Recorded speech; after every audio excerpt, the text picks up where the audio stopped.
Si le premier principe nous affirmait globalement il faut travailler, donc via le travail ou le transfert thermique vous pouvez faire changer votre énergie interne, le second principe lui pourrait se résumer à cette phrase on va tous mourir.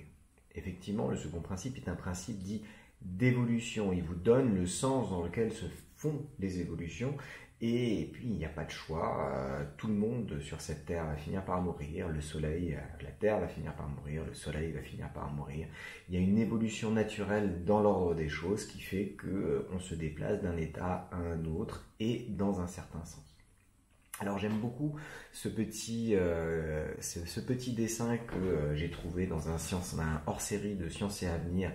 Alors je ne sais plus si c'est 94 ou 98, en tout cas il parlait d'énergie, et qui fait cette parabole de la tasse de café. Quand vous mettez un glaçon dans une tasse de café bouillante, alors le glaçon va fondre, la tasse de café va se refroidir. Maintenant, si vous considérez votre café froid, enfin tiède, qui est sur votre table, il est tout à fait envisageable du point de vue du premier principe que vous ayez formation spontanée d'un glaçon à condition que le café se mette à bouillir. En effet, pour fermer un glaçon, vous êtes obligé de redonner votre énergie vers l'extérieur et cette énergie va être récupérée par le reste du café. Donc il y a une partie de l'eau qui pourrait se mettre sous forme de glaçon, le reste verrait sa température augmenter jusqu'à vaporisation partielle de la tasse. Donc là, vous avez que votre premier principe vous dit ce qu'il est possible de faire, mais vous ne dites absolument pas dans quel sens il est possible de le faire. Et ça, c'est le second principe qui va nous affirmer que le sens va avoir une importance particulière. Alors pour faire un exemple un tout petit peu plus standard dans le cadre de ce qui est au programme, donc on peut voir l'insuffisance du premier principe et la nécessité d'un principe d'évolution, donc d'un second principe, nécessité d'un principe d'évolution, pour simplement traduire ce qu'on observe en pratique dans la vie de tous les jours, et donc qui doit être pris en compte dans la théorie pour permettre que cette théorie nous prédise des choses intéressantes. Donc l'idée c'est de prendre la détente de Joule-Gay-Lussac. Alors je vous rappelle, la détente de Joule-Gay-Lussac, c'est vous prenez un compartiment vide et vous prenez de l'autre côté un gaz. Et alors, on va changer légèrement. On va dire que ici, on a une sorte de petit robinet. Donc, on a une cloison entre les deux avec un petit robinet. Et si on ouvre ce petit robinet, donc après ouverture du robinet, vous avez que le gaz qui est dans la partie gauche va diffuser jusqu'à la partie droite. Et vous aurez votre système avec du gaz à droite et du gaz à gauche. Alors bien sûr, moins de gaz à gauche, puisqu'on a une partie qui est partie à droite, mais le tout va se répartir.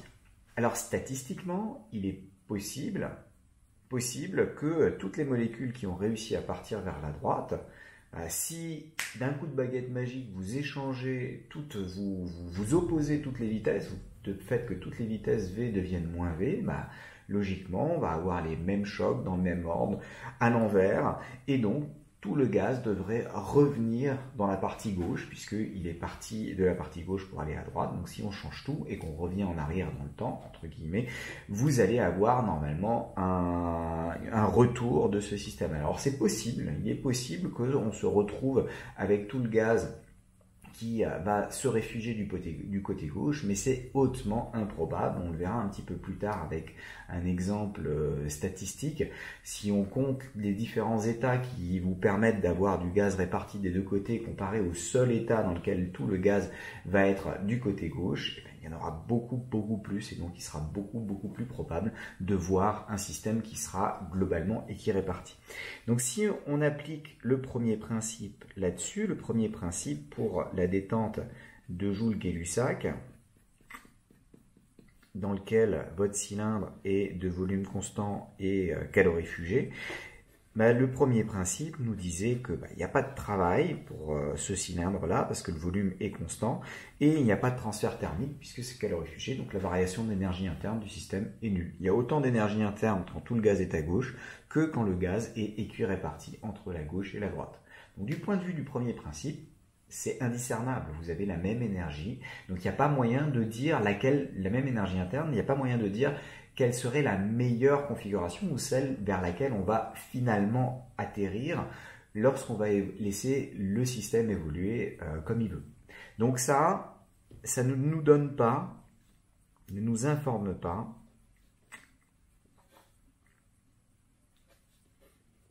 sur le sens d'évolution pourtant observé. Si on avait regardé ça en partant d'abord du côté droit, on aurait pu se dire delta U égale 0, je passe dans l'état à gauche, sauf que ça, en pratique, vous ne l'observerez jamais. Donc là, vous avez une nécessité du second principe, nécessité d'un principe d'évolution. Et ça, ce sera le second principe, ou le deuxième principe, puisqu'il y en a plus que deux. Donc le deuxième principe de la thermodynamique qui vous dit que cet état-là n'est pas équivalent à celui-ci, celui-ci sera celui vers lequel on va finir par évoluer. Alors on va commencer du coup par faire de nouveau quelques petits rappels. Qu'est-ce que c'est qu'une transformation réversible et une transformation irréversible? Est-ce qu'on en a eu déjà un tout petit peu besoin jusqu'à présent? Réversible et irréversible.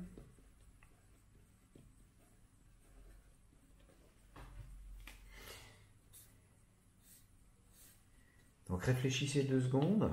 Qu'est-ce qu'on entend par transformation réversible? Qu'est-ce qu'on entend par transformation irréversible? C'est bon, vous avez votre définition en tête?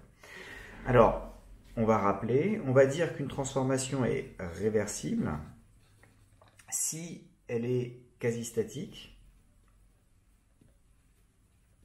c'est-à-dire que ça évolue lentement par rapport au temps de relaxation d'équilibre pour thermique et des forces de pression. Et donc quasi statique, et il est possible d'en inverser le sens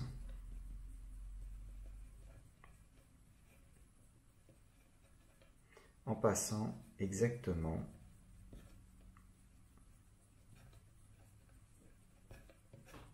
par les mêmes états d'évolution qu'à l'aller.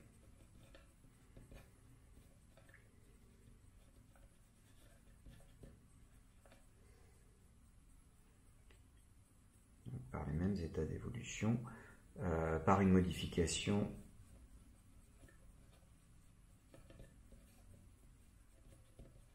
infinitésimale des contraintes extérieures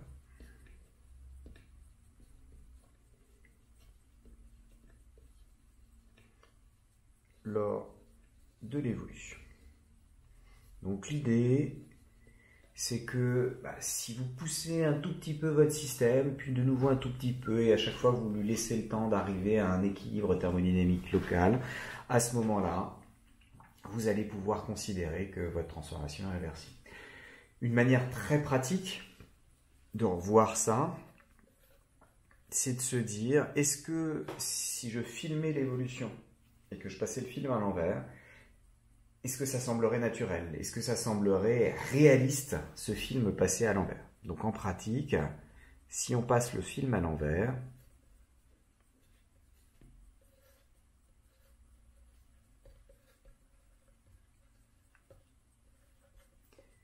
est-ce réaliste? Ça suffit très très souvent pour pouvoir dire si votre transformation est irréversible. C'est-à-dire que si, quand vous inversez le sens d'écoulement du temps, vous vous rendez très vite compte qu'il y a un souci dans la manière dont vous voyez le film, ça ne correspond pas à ce que vous pensez, à ce moment-là, ça va vous donner une évolution qui effectivement ne sera pas réversible, ce qui n'est pas l'évolution que vous allez attendre. Alors, je peux vous faire un tout petit exemple. Si on prend un objet et qu'on le laisse tomber, alors prenez un objet, par exemple un crayon, vous le laissez tomber, et bien si je prends la même chose à l'envers, comme ça, à ce moment-là, vous avez une évolution qui semble un petit peu bizarre. Le crayon n'a pas à monter, ralentir, et puis hop, tout d'un coup venir dans ma main comme par hasard. Alors, dernière chose à se rappeler, en règle générale, réversible implique quasi statique,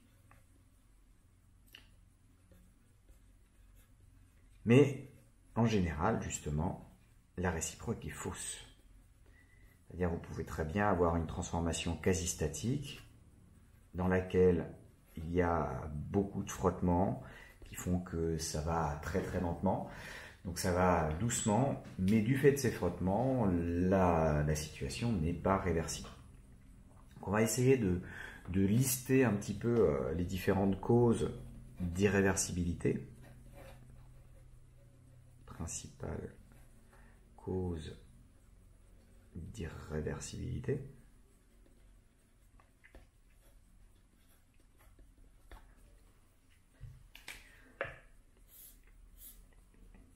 Alors, première cause d'irréversibilité auquel on peut penser, justement, c'est les frottements. À partir du moment où vous avez des frottements solides, par exemple, entre une surface et une autre, étant donné que les frottements vont toujours à l'opposé du mouvement, quand vous revenez, vous ne pouvez pas avoir la même force de l'autre côté, et donc ce sera irrémédiablement irréversible. Donc les frottements solides, c'est toujours irréversible.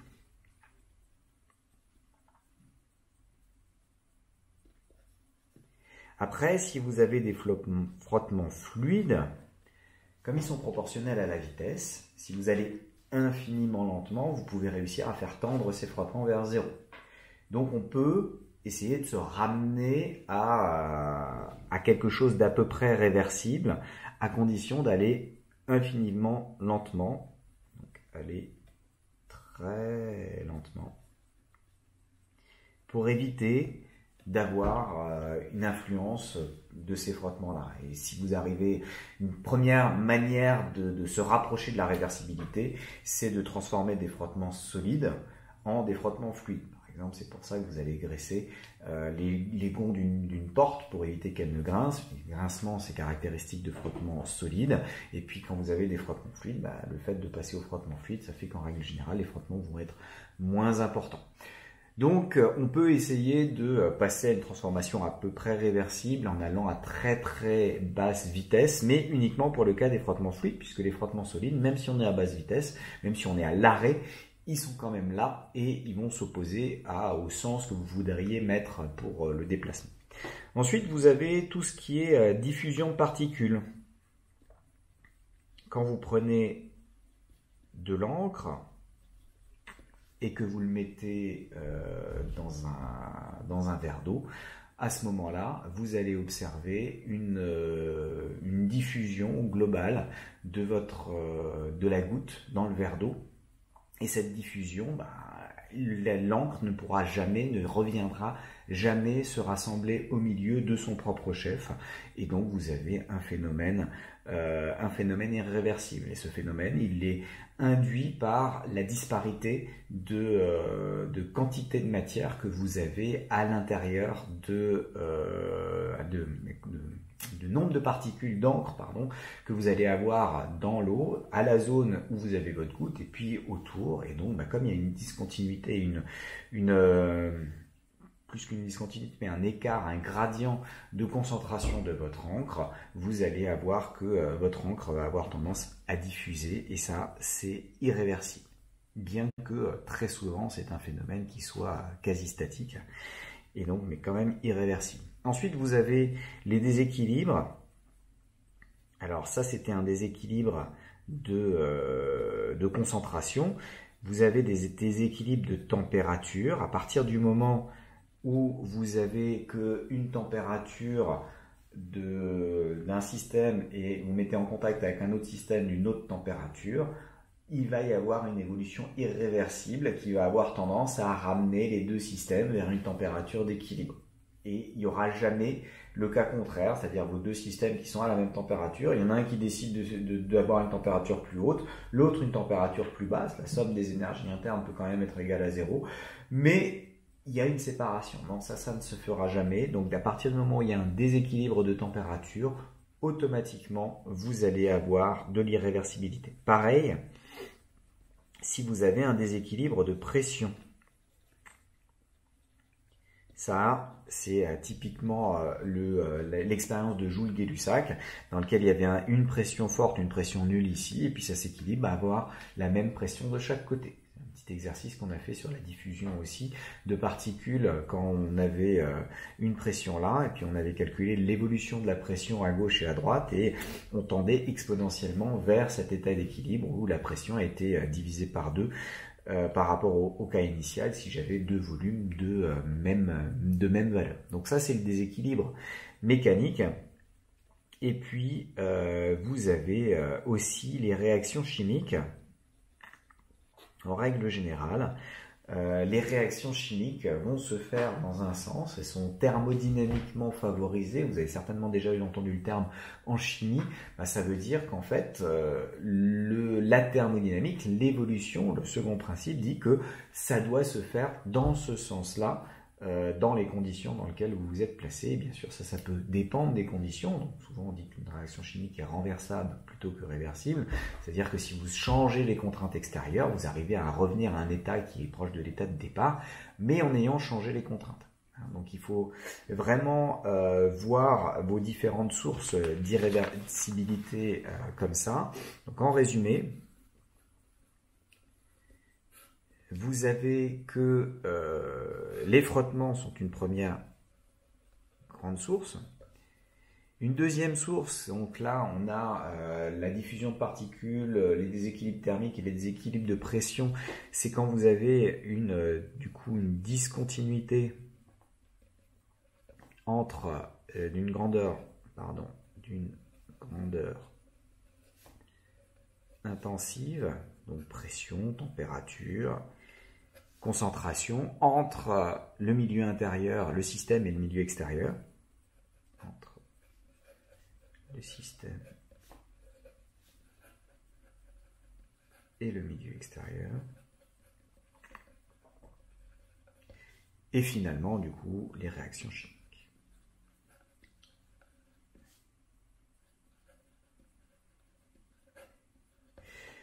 Donc ça, notamment, ça veut dire que si c'est réversible, donc pour avoir quelque chose de réversible, il faut au moins que la température extérieure soit à peu près égale à la température de votre système et la pression extérieure soit à peu près égale à la pression du système. Donc si vous voulez avoir une évolution réversible, il ne faut pas tout d'un coup imposer une pression beaucoup plus importante sans que le système ait pu s'adapter, ou tout d'un coup le mettre en contact avec quelque chose dont la température est très différente, soit en chaud, soit en froid, de la valeur que vous avez pour votre système. Donc ça, c'est les points sur lesquels il faut faire particulièrement attention. Et on va finir par le caractère impossible, donc l'impossible transformation réversible.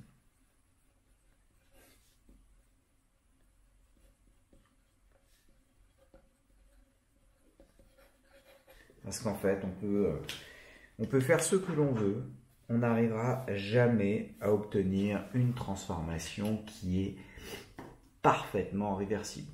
Les causes d'irréversibilité sont beaucoup trop nombreuses. Et là, vous voyez, j'ai mis à peu près égal. Donc c'est, en fait, si je veux que ce soit vraiment réversible, il faut que ce soit strictement tout le temps égal. Et le problème, c'est que si je veux l'emmener, par exemple, si je veux emmener mon système à une température plus élevée, il faut que je commence par changer la température de ce qui est à l'extérieur et le système va suivre. Et donc il y a un moment où il y a discontinuité entre la température du système et la température extérieure. Je peux changer aussi lentement que je veux, il y aura toujours un moment où il y a une petite discontinuité. Et donc il est impossible de réussir à avoir une transformation parfaitement réversible. En revanche, on peut toujours l'imaginer, ça aura une transformation qui aura plein de bonnes caractéristiques, tout comme c'est impossible d'avoir un point mathématique, un point, une zone de l'espace qui est ni hauteur, ni longueur, ni largeur, ni épaisseur, un point au sens mathématique, c'est un idéal qui n'existe pas dans la vie réelle.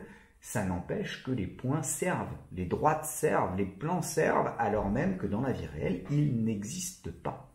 Ils ne peuvent pas exister. Mais on peut construire des trucs qui se rapprochent. Vous prenez un grain de poussière, ça se rapporte à un point. Vous prenez un atome, ça se rapproche d'un point. C'est pas un point, ça a un volume, mais ça se rapproche. Donc la notion à retenir, la notion de transformation réversible constitue un idéal à atteindre.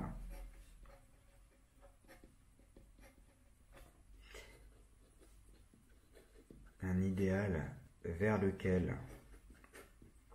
on peut tendre, mais qu'on ne peut jamais atteindre effectivement.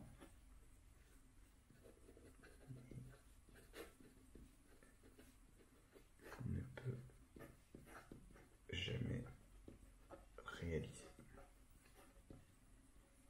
Pour autant, ça ne nous empêche pas de l'imaginer et de l'utiliser et de voir dans quel cadre ce qu'on est en train d'étudier peut se modéliser par une transformation réversible. Si ça nous permet de faire des calculs et de prédire quelque chose, après on pourra toujours dire c'est un modèle, on modélise ça comme une transformation réversible, on fait plus ou moins d'approximations à ce moment-là, mais une fois qu'on a fait le modèle, ça nous permet de tirer des conclusions exactes par rapport à ce modèle, et on pourra comparer nos prédictions par rapport à la réalité et vérifier si le modèle est correct ou pas en réalité.